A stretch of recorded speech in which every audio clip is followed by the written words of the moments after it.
घरकोल भाग 12. आज का कुणास ठाऊक कशातच मन लागत नव्हते. कामातही उरक येत नव्हता. सुशांतशी बोलताना त्याला धीर तर दिला, पण रेवा स्वतः मात्र आतून सैरबैर झाली होती. मन असे उद्विग्न झाले की तिला पहिल्यांदा कोणाची आठवण येत असेल तर ती होती तिची आजी. पण आता आजीही या जगात नव्हती मन मोकळं करायला. दुसरी व्यक्ती लग्न झाल्यानंतर जर कुणी असेल तर ती होती सुशांतची आई, म्हणजे रेवाची सासू. सासू फक्त म्हणायचे, पण ती रेवाला पहिल्यापासून मुलगीच मानायची. सुशांत आणि रेवा कॉलेजला असताना एकदा अचानकपणे सुशांतच्या घरी जाण्याचा प्रसंग आला. एकदा काय झाले माहीत नाही, पण अचानक सुशांतच्या पोटात दुखायला लागले वर्गातच. तो क्लास अर्ध्यावर सोडून रूमवर गेला. मला काही केला राहावे ना. कसाबसा क्लास संपवला आणि तडक रूम गाठली सुशांतची. तो वेदनेने कणत होता. मी रूमवर गेले तेव्हा काही मित्र आसपास होते, पण त्याचा त्रास बघता हे नक्कीच गंभीर आहे हे जाणवत होते. मग सगळ्यांनी मिळून त्याला जवळच्याच एका क्लिनिकला घेऊन गेलो. तपासांती डॉक्टरांनी अपेंडिक्सची शक्यता सांगितली. ऑपरेशन करून घ्यावे लागेल असेही बोलले. पण नेमक्या इंटरनल सबमिशन्स चालू होत्या. त्यात सुशांत नेहमीप्रमाणेच पैशांचा खर्च होईल, कॉलेज बुडेल असल्या कारणांचा विचार करत घरी सांगणे टाळत होता. डॉक्टरांनी तात्पुरते औषधे देऊन वेदना कमी केल्या होत्या. वेदना सोसायची एव्हाना त्यालाही सवयच झाली होती जणू. पण त्याचा त्रास बघून मनातल्या मनात मला जो त्रास व्हायचा तो कुणाला सांगताही येत नव्हता. कुणाला सांगणार? सुशांतवर मनोमन प्रेम करत होते आणि हे अजून सुशांतलाही कळत नव्हते. त्यामुळे मी न सांगता मूकपणे ही वेदना आतल्या आत सहन करत होते. त्याला कळत होते की नव्हते माहीत नाही, पण तो स्वतःहून काहीच बोलत नव्हता. काय होते त्याच्या मनात? एकदा तसा प्रसंग आला की तो काही बोलणार होता, पण मीच माती खाल्ली होती तेव्हाही.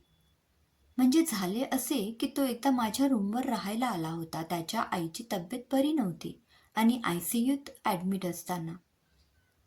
त्या दिवशी निघता निघता कानात तो लव्ह यू रेवा असे बोलून गेला होता. पण जोवर तो या गोष्टीवर स्वतःहून सिरियसली काही बोलत नाही, आपणही ही गोष्ट सिरियसली घ्यायची नाही असेच मी ठरवले होते. पण ती वेळ उद्याच उगवेल असे मला स्वप्नातही वाटले नव्हते.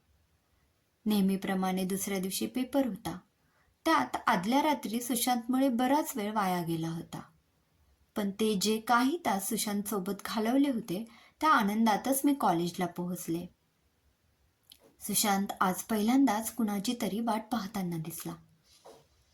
पेपरची वेळ होत आली होती आणि हा का बाहेर थांबलाय असा विचार करत मी गाडी स्टँडवर लावली. तो माझ्याकडेच येताना दिसला. काय रे, इकडे काय करतोयस? क्लासमध्ये नाही गेलास अजून? सगळे ठीक आहे ना घरी? की पुन्हा फोन आला काही? मी एकाच वेळी अनेक प्रश्न विचारून शक्यता पडताळत होते. नाही ग, घरून फोन नाही आलाय. मी तुझीच वाट पाहत होतो. रेवा, पेपर संपल्यावर इथेच माझी वाट पाहशील प्लीज? मला बोलायचे थोडे. चल, भेटू नंतर. All the best. पेपर छान लिही. बाप रे, आज चक्क तू मला विश करतोयस? पेपर छान लिही. तू बरा आहेस ना?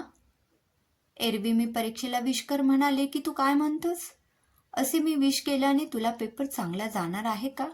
तू जसा अभ्यास केलास तसाच पेपर जाईल. म्हणूनच मला कुणाला विश करायला नाही आवडत. हे तूच बोलायचास ना? मग आज सूर्य कुठून उगवला? त्यावर काहीही न बोलता तो बाय करतच क्लासरूममध्ये गेला. आमचे क्लासरूम्स वेगवेगळे होते. मीही माझ्या परीक्षा हॉलवर पोहोचले. मन थाऱ्यावरच नव्हते. ह्याला काय बोलायचे माझ्याशी? का फक्त काल केलेल्या मदतीची कृतज्ञता व्यक्त करायची आहे? हेच कारण असेल.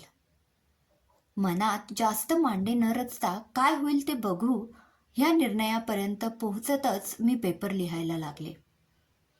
कधी एकदा पेपर संपतोय आणि मी सुशांतला भेटते असे झाले होते. काय लिहिते हे माझी मलाच समजत नव्हते. पण एकदाचे 3 तास संपून शेवटच्या 15 मिनिटांची बेल वाजली तसा भराभर ओझरता पेपर रिचेक करतच मी सबमिट केला आणि पार्किंग स्टँडमध्ये येऊन थांबले. परीक्षेच्या काळात सहसा असे भेटणे सुशांत टाळायचा. पण आज स्वतःहून आपल्याच नियमाला मुरड घालून हा माझ्याशी इतके काय महत्त्वाचे बोलू इच्छित आहे ह्याचाच विचार मी करत होते. वेळ संपली तसे बारुळातून मुंग्या बाहेर पडाव्यात तसे सगळी मुले हॉलमधून बाहेर पडत होती. पण हा कुठेच दिसत नव्हता. अरे देवा, मला वाट बघायला सांगून स्वतःच विसरला की काय? सरळ हॉस्टेलवर तर नसेल ना गेला मला न भेटताच? मनात विचारांचे वादळ थैमान घालत होते. काय करावे? वाट पाहावी की सरळ त्याच्या रूमवर जावे? नको, त्याला नाही आवडणार. मग काय करू? तो मला मुद्दामून टाळेत तर नसेल ना? विचारांची ही वावटळ कशी थांबवावी काहीच सुचत नव्हते. विचारांच्या वादळाला मनातच बांध घालत अजून 5-10 मिनिटे वाट पाहून जाऊ असा विचार करून मी वाट पाहायची ठरवली. तसेही वाट पाहण्या वाचून मला दुसरा पर्यायही कुठे होता? तो भेटला नाही म्हणून त्याच्यावर कितीही चिडले तरी त्याच्याशी न बोलता न भेटता मला जगणे असह्य होते. त्यामुळे असले धाडसी निर्णयही मी घेऊ शकत नव्हते. सुशचे मला जणू व्यसनच लागले होते. त्याला न भेटता बोलता बघता एकही दिवस मी विचार करू शकत नव्हते. मी तेव्हा दचकले जेव्हा मनात एक विचार अचानक चमकून गेला. आमच्या जाती वेगवेगळ्या आहेत म्हणून जर ह्याने मला नाहीच म्हटले तर? हेच काही सांगायला तर ह्याने मला बोलावले नसेल ना?